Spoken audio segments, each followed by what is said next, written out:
Olá a todos, meu nome é Diogo Círico, sou nutricionista esportivo e hoje eu atuo como responsável técnico pela fabricação dos produtos Growth. E eu tenho a honra de receber aqui o grande Leandro Twin. Obrigado pela honra, Diogo. Muito legal, cara. Bom, hoje vamos falar sobre qual o melhor cardio para o emagrecimento. Uma pergunta que eu recebo com muita frequência dos meus alunos, das pessoas que curtem lá o meu canal, e eu verifico que o pessoal realmente acredita que existe um melhor cardio para o emagrecimento. Na verdade, existe um melhor cardio para o emagrecimento, e o melhor cardio ele é de acordo com a sua biologia, né? Como assim? Então, se você pega, por exemplo, uma pessoa que está com um sobrepeso gigante, né? Então, vamos colocar aqui um indivíduo de 1,80 m e 150 kg, né? Sedentário. O melhor cardio para ele vai ser o que gera menos impacto. Então, no caso dele, uma bicicleta, um elíptico é maravilhoso. No caso de uma pessoa que está com um peso ok e tudo mais, ela pode fazer qualquer tipo de cardio desde que a frequência cardíaca seja a mesma, né? Então, quando você vai fazer um cardio, você vai medir os seus batimentos por minuto durante aquele cardio.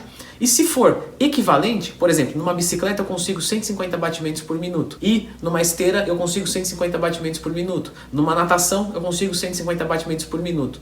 O resultado para o emagrecimento, né? Porque quando a gente faz esse cardio a gente busca se livrar de algumas calorias. Então você vai ter o mesmo resultado. Portanto, o melhor cardio é aquele que cabe melhor para você no momento, porque se a frequência cardíaca for igual de todos, o resultado será o mesmo. Então, um indivíduo obeso, com sobrepeso, ele fazer um com menor impacto é melhor, porque se ele fizer o outro, ele vai ter o mesmo resultado, só que um dano articular maior, né? Mesma coisa, Diogo. Será que vale mais a pena correr na rua ou na esteira? Para um indivíduo que está com sobrepeso, vale mais a pena correr na esteira. Por que na esteira? Porque na esteira a gente tem um sistema de amortecimento, né? E isso diminui o impacto nas articulações. Mas você correr na esteira ou na rua, assumindo a mesma frequência cardíaca nos dois, o resultado é igual. Então eu sempre recomendo para os meus alunos, quando você está com sobrepeso, você busca uma atividade que tenha menor impacto, certo? Essa é uma recomendação muito legal. Caso contrário, busque a atividade aeróbica que mais te forneça prazer ao fazer, né? Porque quando você gosta daquela atividade, você vai fazer ela de uma forma em que você não vai faltar, em que você não vai ver o tempo passar. Então, essa é a minha recomendação. Primeiro, descubra qual atividade você goste mais. Isso visando emagrecimento. O que você quer acrescentar, Diogo? Professor, eu tenho uma pergunta. Sim.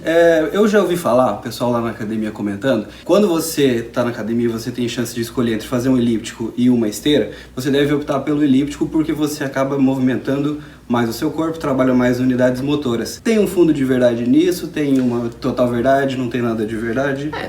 É que assim, algumas pessoas experimentam, por exemplo, um baixo poder de força nos membros inferiores. Vamos assumir nos quadríceps. Ao fazer uma bicicleta, por exemplo, ela entra em fadiga localizada antes da fadiga central. Ou seja, ela não consegue chegar em 100, tô dando um exemplo aqui de 150 batimentos por minuto só para ficar fácil de entender, mas cada um tem a sua faixa. Ela não consegue chegar a 150 batimentos por minuto e se manter porque os quadríceps vão falhar antes, né? E aí se torna desinteressante, acaba que vira uma atividade anaeróbica, né? Entendido. Então, para quem tem um bom condicionamento e consegue manter essa frequência cardíaca, qualquer atividade física. Mas existem esses fatores limitantes de acordo com forças de membros inferiores específicos. Agora, 150 batimentos por minuto aqui ou ali vai gerar as mesmas adaptações, o mesmo gasto energético, que é o que importa, né? Quando a gente está fazendo um aeróbico. Para perder calorias, o que importa são realmente as calorias que você vai gastar ali. Então, portanto, você já entendeu que o processo de emagrecimento com a parte de aeróbico é dessa forma. Mas, Diogo, fala uma coisa pra mim. Eu ir lá e correr 2 horas na esteira é 100% suficiente para ter o emagrecimento? Se a gente partir do ponto de vista da premissa que o emagrecimento significa redução de peso, sim, qualquer restrição energética fará com que você reduza peso, assim como também o fator atividade física exerce influência direta, grande, né, significativa, sobre a demanda calórica do indivíduo. Então, se você ir lá e ficar treinando durante 3 horas, você vai perder peso sim. Mas o problema é que muito desse peso, a grande maioria desse peso, será massa muscular, será fibra.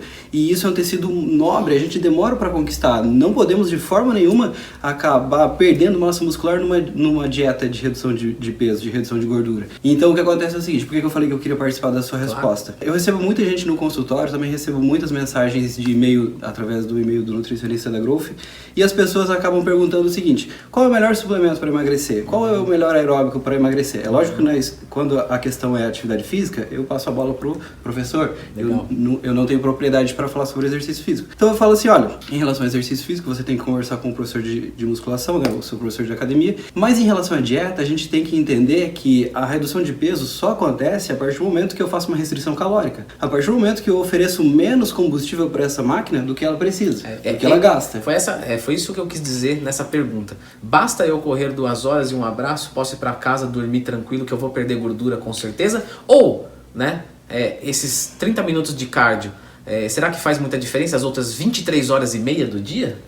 Se você tiver feito 2 horas de cardio depois de ter consumido uma feijoada, né, de forma livre, assim, muito provavelmente não vai conseguir gastar as calorias de forma suficiente para entrar em déficit calórico. Quando a gente fala em redução de peso, assim como quando a gente fala em aumento de massa muscular, a gente tem que levar em consideração o binômio, quantidade e qualidade. Quantidade daquilo que eu como, eu preciso comer menos do que eu gasto, né? Somente o déficit calórico vai fazer com que o meu organismo se adapte, ou adapte a via metabólica e reduza ou mobilize gordura como fonte de energia. E a qualidade daquilo que eu consumo também influencia na redução de gordura ou redução de massa muscular. Se eu tiver uma dieta com boa qualidade, com alimentos integrais e saudáveis, se eu tiver uma boa quantidade de fibras, vitaminas e minerais na minha dieta, a minha chance de mobilizar massa muscular como fonte de energia é reduzida, se for comparado a uma dieta de baixa qualidade, né? Uma dieta daquele pessoal que fala assim, eu vou me preocupar em bater os macros. Se eu estou em déficit calórico, então não tem problema, posso comer chocolate, posso comer sorvete. De fato pode, a redução de peso vai acontecer, mas eu preciso entender que peso na balança não significa nada, absolutamente nada. O que importa é a avaliação física, o meu percentual de gordura, a minha quantidade de massa muscular. Perfeitamente. Então a gente tem que lembrar que além da gente escolher o nosso cardio favorito, que mais se adequa às nossas necessidades físicas naquele momento, as outras, vamos considerar que a pessoa faz 1 hora de cardio por dia, as outras 23 horas fazem toda a diferença, certo? Exatamente, e quando a gente pensa que é mais importante o contexto da rotina do indivíduo do que aquela hora que ela passa lá treinando, a gente tem que entender o seguinte, que às vezes eu tenho uma dieta que está me oferecendo muitas calorias, excessivamente em relação à minha demanda. E aí eu posso ir lá treinar, fazer musculação e ainda fazer o cardio, que eu não vou entrar em déficit. Ao mesmo passo que eu posso ter um indivíduo que está fazendo uma restrição calórica severa na sua rotina alimentar, e aí com o próprio treino de musculação já entra em déficit, né? Um déficit grave, e ainda vai fazer um aeróbico depois. Essas pessoas têm grande chance de mobilizar a massa muscular como fonte de energia.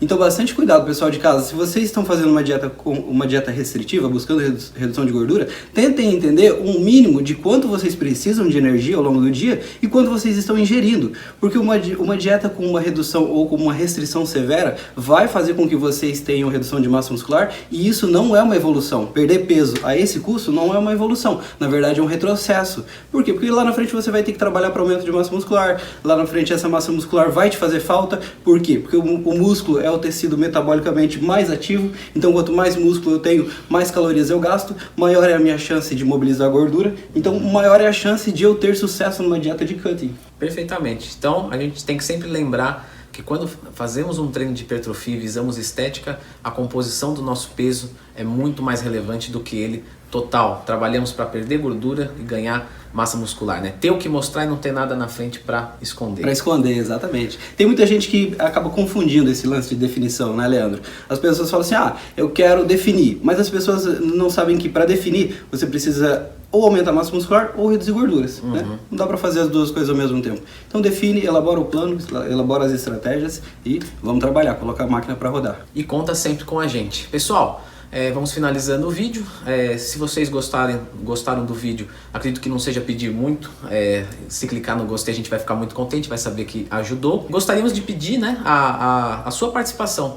Você já fez algum cardio? Você já se decepcionou? Alguma das coisas que a gente disse aqui fez sentido para você? Coloque aqui nos comentários a sua experiência, porque outras pessoas que entram nesse vídeo estão com a mesma dúvida que você. Então se você vem aqui e coloca, não, realmente, eu mudei o meu cardio, escolhi o que eu mais gostava e o resultado foi o mesmo, né? Ah, eu me matava de fazer cardio, mas a minha dieta era muito ruim e eu não tive resultado. Então escreva aqui nos comentários para tornar essa página mais rica, né? Nós somos os porta-vozes no momento, mas vocês também têm um pouquinho de oportunidade de ajudar o outro. Então a gente conta com isso. E a promoção da Growth, né? Tem uma promoção para hoje, quem estiver assistindo esse vídeo hoje. A promoção é a seguinte: nutricionista@growthsuplementos.com.br. Manda mensagem com dúvida lá, seja sobre alimentação ou suplementação. Promoção hoje para quem está assistindo, o nutricionista responde de graça. E eu vou fazer outra promoção. Se você se inscrever nesse canal, você vai receber vídeos de graça, quentinhos e fresquinhos, no conforto do seu celular. É informação de graça, gente. É informação gratuita. Eu costumo dizer o seguinte: informação é a chave do sucesso. E o Leandro fala?